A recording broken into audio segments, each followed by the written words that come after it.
भारतीय राजनीति में आपने अविश्वास प्रस्ताव के बारे में जरूर सुना होगा। ये प्रस्ताव लोकसभा में तब पेश किया जाता है जब विपक्ष ये मानता है कि सरकार की नीतियां विफल हो रही हैं। भारतीय राजनीति में कई बार सरकारों के खिलाफ अविश्वास प्रस्ताव लाए गए हैं। हाल फिलहाल की ही बात की जाए तो 2023 में प्रधानमंत्री मोदी की सरकार के खिलाफ अविश्वास प्रस्ताव लाया गया था। हालांकि विपक्ष सत्ता पलटने में विफल रही थी। पर क्या आप जानते हैं कि अविश्वास प्रस्ताव आखिर होता क्या है और ये कैसे काम करता है? किस आधार पर विपक्ष सरकार के खिलाफ अविश्वास प्रस्ताव लाती है और भारतीय संविधान की कौन सी अनुसूची हमें अविश्वास प्रस्ताव का अधिकार देती है? नमस्कार, आप देख रहे हैं विंडे फर्स्ट और आज का हमारा एक्सप्लेनर अविश्वास प्रस्ताव यानी कि नो कॉन्फिडेंस मोशन के बारे में होने वाला है। सबसे पहले जानते हैं कि अविश्वास प्रस्ताव आखिर होता क्या है।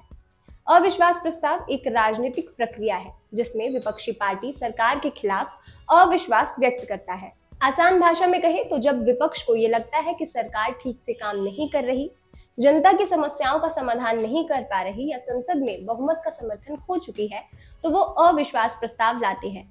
ये सरकार को उत्तरदायी बनाए रखने और संतुलन बनाए रखने का एक महत्वपूर्ण तरीका है।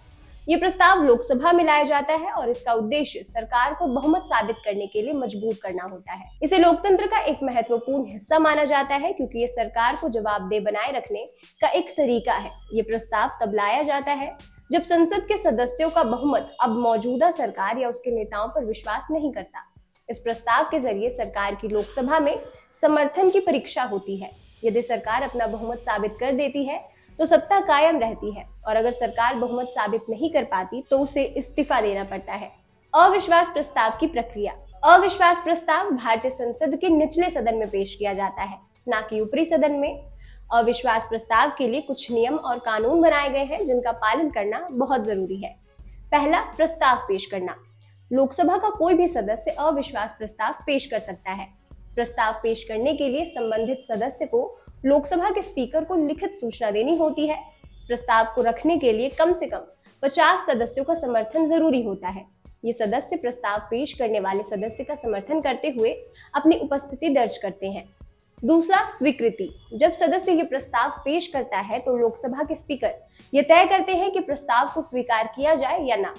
अगर 50 सदस्यों का समर्थन मिलता है तो स्पीकर उसे स्वीकार कर लेते हैं और चर्चा के लिए दिन निर्धारित की जाती है। तीसरा, चर्चा। प्रस्ताव स्वीकृत होने के बाद इसे चर्चा के लिए लोकसभा के एजेंडे में शामिल किया जाता है, जिसके बाद सरकार और विपक्ष के सदस्य अपने अपने पक्ष रखते हैं और विपक्ष सरकार की विफलताओं को उजागर करता है। सरकार अपने बचाव में तर्क देती है और अपने कार्यों को सही ठहराने की कोशिश करती है। चौथा, मतदान। चर्चा के बाद प्रस्ताव पर मतदान यानी वोटिंग कराई जाती है। वोटिंग में यदि सरकार के पक्ष में बहुमत है तो प्रस्ताव खारिज हो जाता है और सरकार बनी रहती है, और यदि सरकार के खिलाफ बहुमत होता है तो प्रस्ताव पारित हो जाता है। इस स्थिति में प्रधानमंत्री और उनकी पूरी कैबिनेट को इस्तीफा देना पड़ता है। चलिए अब जानते हैं कि भारतीय संविधान का कौन सा अनुच्छेद अविश्वास प्रस्ताव का अधिकार देता है। भारतीय संविधान में अविश्वास प्रस्ताव का सीधे उल्लेख नहीं किया गया और ये किसी विशेष अनुसूची के तहत नहीं आता, लेकिन अविश्वास प्रस्ताव का आधार भारतीय संविधान के अनुच्छेद 75(3) में निहित है। इसमें यह कहा गया है कि प्रधानमंत्री और केंद्रीय मंत्रिपरिषद को लोकसभा का विश्वास प्राप्त होना चाहिए, जिसका मतलब ये हुआ कि प्रधानमंत्री और केंद्रीय मंत्रिपरिषद को लोकसभा में बहुमत मिलना चाहिए और अगर सरकार लोकसभा में बहुमत खो देती है तो उसे पद छोड़ना होगा। इस तरह भारतीय संविधान का अनुच्छेद 75(3) अविश्वास प्रस्ताव को संबोधित करता है। चलिए जानते हैं कि भारत में अब तक कितनी बार अविश्वास प्रस्ताव लाया गया है। भारत में पहला अविश्वास प्रस्ताव 1963 में जवाहरलाल नेहरू सरकार के खिलाफ लाया गया था। ये प्रस्ताव आचार्य JB कृपलानी ने किया था। हालांकि नेहरू सरकार बहुमत साबित करने में सफल हो गई थी। इसके बाद 1979 में मोरारजी देसाई की सरकार के खिलाफ अविश्वास प्रस्ताव लाया गया था, जिसके बाद मोरारजी देसाई की सरकार गिर गई। बता दें कि भारत में एकमात्र सफल अविश्वास प्रस्ताव था।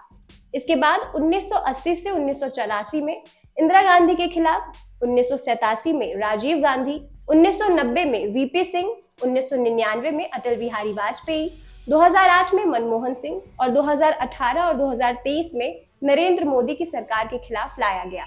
इस तरह भारत में अब तक 28 बार अविश्वास प्रस्ताव लाया गया है, जिसमें से केवल एक ही बार अविश्वास प्रस्ताव सफल रहा है। फिलहाल के लिए बस इतना ही। आपको ये जानकारी कैसी लगी हमें कमेंट सेक्शन में जरूर बताएं और ऐसे ही एक्सप्लेनर्स के लिए देखते रहिए विंध्य फर्स्ट।